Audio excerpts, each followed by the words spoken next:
त्या आहारात येणारा हा पांढरा वाटाणा, हे बघा. आता तुम्हाला हा वाटाणा शिजलेला आहे का कच्चा आहे हे तुम्हीच ओळखून दाखवा. तुम्हाला वाटत असेल हा वाटाणा कच्चा आहे, पण हा वाटाणा कच्चा नाही, हा वाटाणा शिजलेला आहे. तर मुलांच्या रोजच्या दैनंदिन आहारामध्ये जर दुसऱ्या दिवशी जर उसळ असेल ना, तर आम्ही काय करतो, हा वाटाणा आदल्या दिवशी भिजत घालतो आणि दुसऱ्या दिवशी 9 ते 10 शिट्ट्या घेतो. 9 ते 10 तरी वाटाणा शिजला जात नाही. हे बघा, हे बघा, हे बघा, किती पण दाबला तरी वाटाणा आयताच नाही.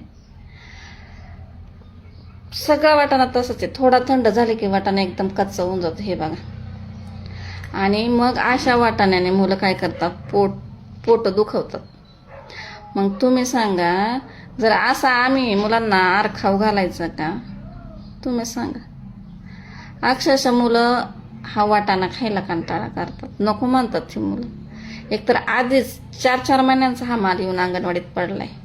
मग तो आम्ही त्याची नीट निगराणी ठेवायची, छाटवायचा, नीट व्यवस्थित नीट करायचं. ठीक आहे, मान्य आहे. पण जर मुलं जर हा वाटाणा खातच नाही, तर आम्ही त्या वाटाण्याचं काय करू? तुम्हीच सांगा.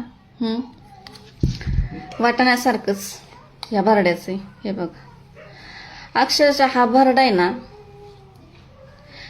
5 ते 6 शिट्ट्या घेतल्या ना, तरी हा भरडा ना आहे तसाच आहे. फक्त याच्यात जी साखर टाकतो ना त्याचं पाणी होतं. भरडा अजिबात शिजला जात नाही. मग त्याच्यात तुम्ही किती पण तेल टाका आणि किती काही पण करा, अजिबात भरडा शिजला जात नाही. अक्षरशः म्हणजे मुलं आहे ना, हे लापशी आणि उसळ खाण्यास नकोच म्हणतात. एकदम असं खायला कंटाळा करतात. मला सांगा, जर हा वाटाणा शिजत नाही, भरडा लापशी व्यवस्थित होत नाही, तुम्ही तरी तुमच्या मुलांना असा आहार खाऊ घालान का? तर आम्ही रोज मुलांना असा आहार खाऊ घालतोय. आता त्यात आमचा पण नाईविलाज आहे, पण म्हणजे ते मला असं खूप सारखं मुलांना असं ते खाऊ घालायचं, असं कुठं तरी ते मनाला असं खूप खटकायचं. नाही, हे कुठं तरी थांबलं पाहिजे. मला शासनाला एकच विनंती आहे की जो तुम्ही आम्हाला फेडरेशनचा आहार देताय ना, तो थोडा द्या, पण चांगल्या प्रतीचा द्या, चांगल्या दर्जाचा द्या. असा हा निकृष्ट दर्जाचा माल नका देऊ आमच्या मुलांना. ह्या निकृष्ट दर्जाच्या आहाराने ना अक्षरशः मुलांची वजनं कमी होतात, वाढण्याऐवजी मुलांची वजनं कमी होतात. त्यामुळं कुपोषण वाढतं. आणि आम्ही मुलांवर एवढं लक्ष देतो, आम्ही आमच्या अंगणवाडीतल्या मुलांना ना आमच्या स्वतःच्या मुलांसारखं जपतो. आणि तुम्ही जर आम्हाला जर हा न शिजणारा वाटाणा, न शिजणारी लापशी भरडा देताय, सांगा ना बरं. ह्या लापशीच्या भरड्याचं प्रमाण असे, 1 किलो लापशीला जर पावशेर साखर, ती लापशी गोड होईल का हो? असं तुम्ही प्रमाण ठरवून आम्हाला दिलेलं आहे. अक्षरशः लापशी गोड होत नाही आणि मुलं खात नाही. म्हणून म्हणजे मला एक शासनाला सांगायचे आणि आपल्या अन्न भेसळ प्रशासनाचे आयुक्त अधिकारी तुकाराम मुंडे साहेब, त्यांना पण माझी खूप कळकळीची विनंती. तुम्ही आत्तापर्यंत जिथं जिथं अन्न भेसळ आहे तिथं तिथं तुम्ही छापे टाकले, कारवाई केली, चांगली गोष्ट आहे.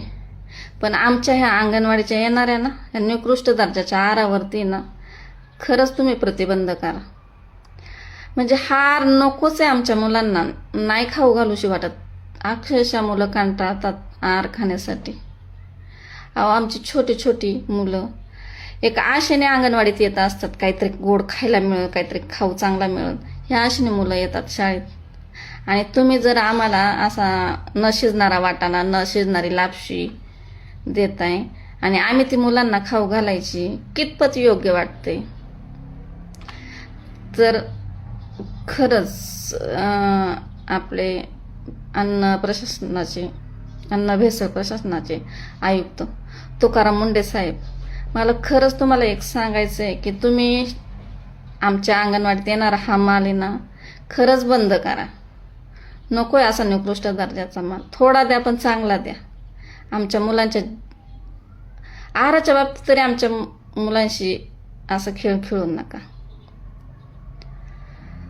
तर माझ्या अंगणवाडीच्या ताईंना पण माझं एक कळकळीचा निरोप आहे की तुम्ही जास्तीत जास्त हा व्हिडिओ शेअर करा आणि आपले तुकाराम मुंडे साहेब यांच्यापर्यंत हा व्हिडिओ पोचवा आणि आपल्या मुलांना चांगल्या दर्जाचा आहार मिळेल याची विनंती करा.